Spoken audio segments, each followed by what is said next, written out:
During our live sessions time together, where we're going to all be coming together for a synchronous class time, we're going to talk a lot about Exodus, about the people of Israel's entrance into the Promised Land, and then we're going to review their broad history in the Promised Land. However, there is a lot to cover, and in an effort to maximize our time together, this series of videos is going to focus on different aspects of their life in the Promised Land and give you a big picture overview along with the handouts that I've provided that kind of summarize these points, so that then when we're in person together, we can hit the highlights and we can address any questions that you might have.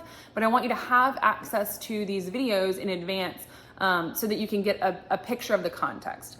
Now, I know you are preachers and you know your scripture. So this is really more about giving you kind of the context and helping connect some dots around the history and around what was going on in the world around Israel that can help inform the story of Scripture.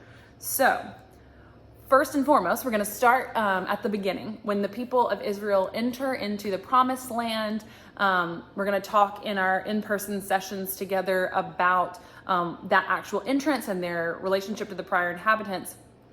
But eventually, once they're there, the people of Israel have to figure out how to rule themselves, right? So first, they essentially rule themselves through a series of judges. The judges are leaders that are unexpectedly arise from within the community.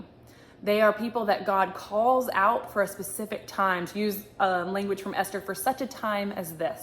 The judges are called out, and they are kind of ordinary people that God raises up, in order to provide for leadership in a crisis moment for the people of Israel.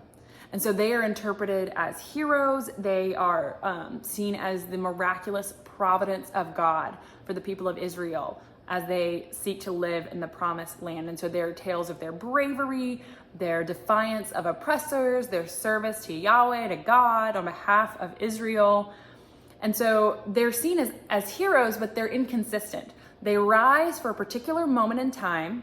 They address a given crisis. They may rule for the rest of their lives or for a period of years. But eventually, when they're gone, there's not really a series of succession. There's not a system in place. And so between each judges, the people kind of fall to pieces again, right? Without central leadership, without a clear guidance, they're not really able to sustain their health and their autonomy. And so another crisis arises and another judge is needed. So eventually the period of judges fails with the repetition of the phrase, there was no king in Israel. There was no king in Israel. There was no king in Israel.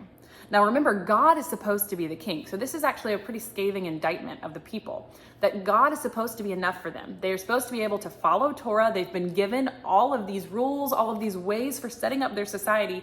God has set them up to thrive. But without human leadership to help hold them accountable, without a king in Israel, they're not able to stick with it. And so the period of Judges proves to be not enough. And so they have to move forward into a period of monarchy where there is a human king that is intended to help them stay in line with God's intentions for them.